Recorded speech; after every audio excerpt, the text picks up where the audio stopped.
High leverage practices.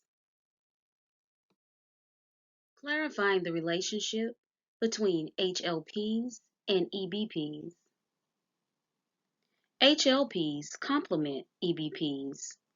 HLPs are high leverage practices, and EBPs are evidence based practices. Both ensure teachers can design and deliver an effective education. HLPs address students' unique needs. EBPs should be prioritized to help ensure students receive specifically designed instruction. HLPs support effective implementation of EBPs, adapt instruction and design, and deliver instruction when EBPs are not available. Some domains of high leverage practices are collaboration, assessment, social, emotional, behavioral, and instruction. I would use both the HLPs and EBPs to create a classroom where I am an effective teacher, creating students who are able to work together and individually. I will ensure this by planning and using these practices to strengthen my teaching skills, create an environment that is productive for learning, engaging my students, collaborating with peer educators and IEP team members on resources to help my students be able to reach their measurable goals. HLP 11, goal setting. I'm going to touch base on long-term, short-term, measurable, and annual goals. Short-term and long-term goals are very important in helping students progress. There's a saying that goes, if you fail to plan, then you plan to fail. Long-term goals focus on the broad outcomes and are key for educational programming. Goals on an IEP are referred to measurable annual goals.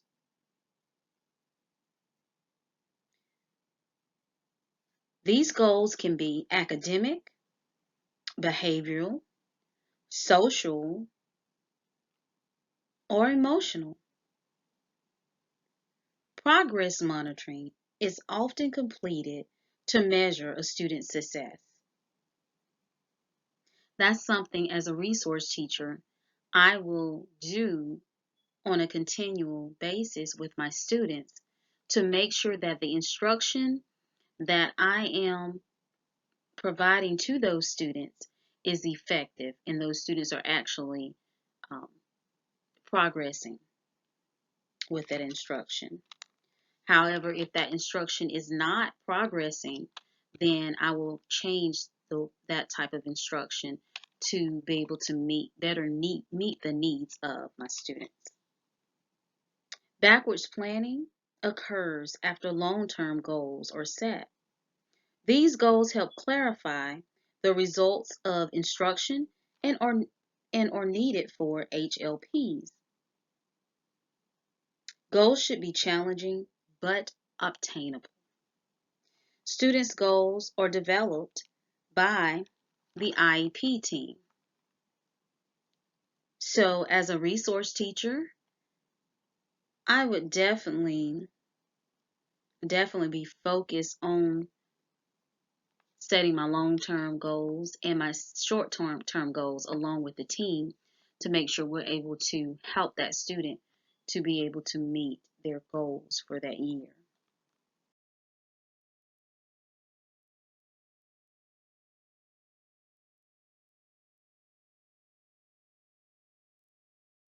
HLP 17 is use flexible grouping.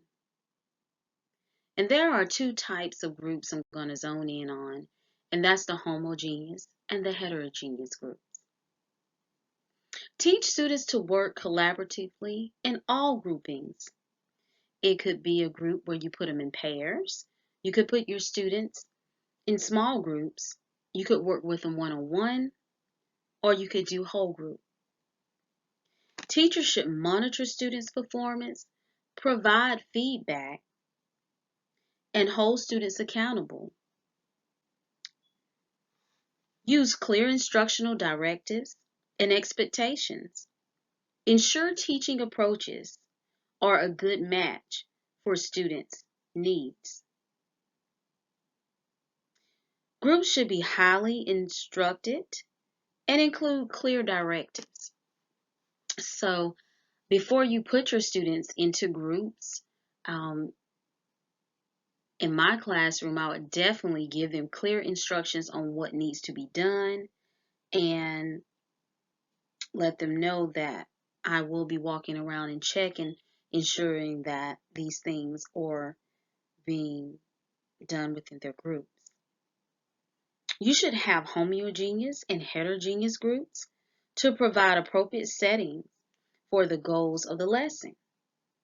Now, when we look at heterogeneous groups, we're looking at students that have a mixed knowledge of things, and there may be a child that is weaker in one area and then another child that is stronger in an area of math, and they could work together and hopefully um, that they will help each other um, strengthen their skills and knowledge wherever their weak areas are.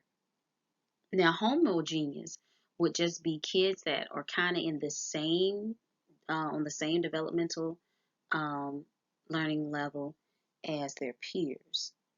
So we would have two different types of groups there. The teacher should match HLPs and EBPs to students' needs and determine the appropriate group size and setting. Okay, so this is very important for us to do as teachers, uh, to make sure is appropriate, an appropriate size um, and setting for the students. Overall, flexible grouping provides opportunity for students to develop interpersonal skills. So in my classroom, I would definitely use groups. I really do believe in small groups and also pulling kids out and maybe a kid that is struggling in an area doing one-on-one with that kid. And as a resource teacher, some of the classes I've been in, that I've worked in, that I'm currently in doing a preclinical, that's what the teacher does. Put, some of the students in individual groups. Some may be working on their own on the Chromebook, and then pulling one students one by one to work on them, or either to do assessments to see where their skills are, so that they can provide better instruction for that student.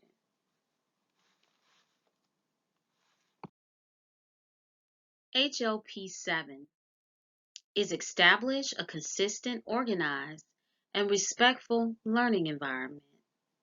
I will touch on relationships, engage students, set expectations, and giving the students feedback. Assistive devices are used to increase, maintain, and improve the functional capabilities of a student with a disability, and also other students as well. Some of those examples may be computers, smart boards, even simple things as a pencil grip. These devices can help students to work better at achieving their goals. IEP teams discuss this yearly to see if a student needs any accommodations that might be inclusive of assistive devices that will help them to better reach their goals. IT is used throughout classrooms, but is most effective when combined with best practices for differentiating and personalizing learning experiences. Assistive devices ensure independence and participation with our students who have a disability. Now I'm going to talk a little bit about the four principles of accessible technology. The first principle, perceivable, meaning sight, sound, or tactile. You can touch it, you can hear it, you can see it. Operatable will be the second principle, and this is options for students to interact with it. The third principle would be understandable. Is it logical? Is it consistent? Is it logical and consistent? Robust would be the fourth principle. Does it work across different models? Technology is used each and every day and more in the classrooms that we have currently. I know when I was in school, we had more of chalkboards and overhead projectors, but now we have ViewSonic boards, the expensive boards that you can actually manipulate, touch. You can pull up things on a big screen for the class to interact as a whole, or you could work with the kids on their Chromebook and do that individually, and they can work individually on their own, or you can do it as an entire group where you model it, you guys do it together, and then you allow them to come up, do it one by one. Um, so those are different ways you can use that technology, and I have seen that the kids that we work with, they are very excited when you add technology piece into what they are learning. Um, They love to see it, they love to touch it, and they love to hear it. A lot of times we do our morning circle time on our ViewSonic board, and the kids are very interested in it, and we even have times when they can come up and maybe they can point to or touch the shape of the week, and then the song comes up and plays a song about that shape or that letter. And the kids will, when we do the letters, they will sign and do the sign language in A and ba and ka and d. So they're interacting, they're engaging with that technology.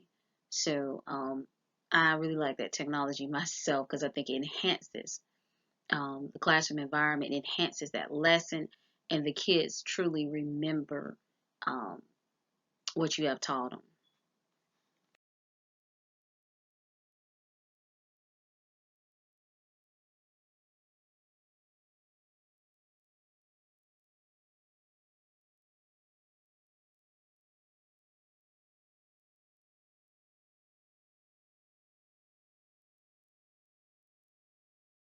HLP 19. Use assistive technology. I will be discussing some assistive devices and four principles of accessible technology. Assistive devices are used to increase, maintain, or improve the functional capabilities of a student with a disability or a student without a disability. Some examples of assistive technology may be computers, laptops, Chromebooks, iPads, even something simple as a pencil grip. These devices can help students work better at achieving their goals. IEP teams discuss this yearly to see if a student needs any AT as an accommodation to reach his or her goal. IT is used throughout classrooms today more than at any time, but it is most effective when it's combined with best practices for differentiating and personalizing learning experiences. Assistive devices ensure independence and participation with our students each and every day. For example, um, in our classroom, we have a ViewSonic board, and our kids really enjoy using that ViewSonic board, going up to touch the board and interact with it. But let's look at these 4 principles of accessible technology. The first principle would be, is it perceivable? Perceivable meaning sight. Does it have sight? Does it have sound? Or is it tactile? Can you touch it? Is it operable? Does it have options for students to interact with it? The third principle is it understandable?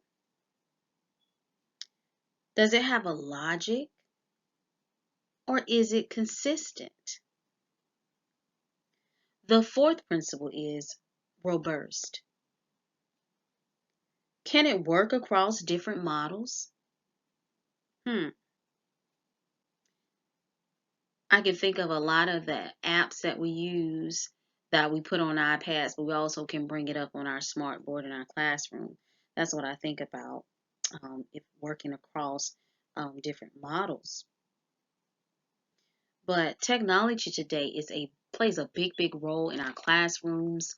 Currently, in the classroom that I'm in my preclinical, over at the middle school, they have a separate room where they do a system called Read 180. And they take the students in. It's a whole different classroom setup, has a little lounge area, has a computer area. It has the tables grouped in groups, and it also has an area where um, the student goes up and maybe works one-on-one with the teacher. But it's a lot of technology, and it's also a big smart board that is also inside of that classroom. And in the classroom I currently work in at the primary school, we have a smart board. We use it for circle time. We use it to strengthen our kids' skill for learning their colors. We have songs that we play, learning their letter sounds. We do the interactive letters of Jack Hartman. We do other songs where we actually do the visual sounds for our children, and they really seem to enjoy visual sounds. And we'll do like a ah, we'll do ba, k, d, eh. And those kids really enjoy that. We also do it for our numbers, where the kids get up and they move to songs and they count. And they really love to count things. We also use Starfall, and the kids can go up and one at a time, and we can do lessons with the numbers where they can move um, this number and a number of shapes here or there, and answer the problems correctly, or if it's incorrect, it will let them know, and then they can try again.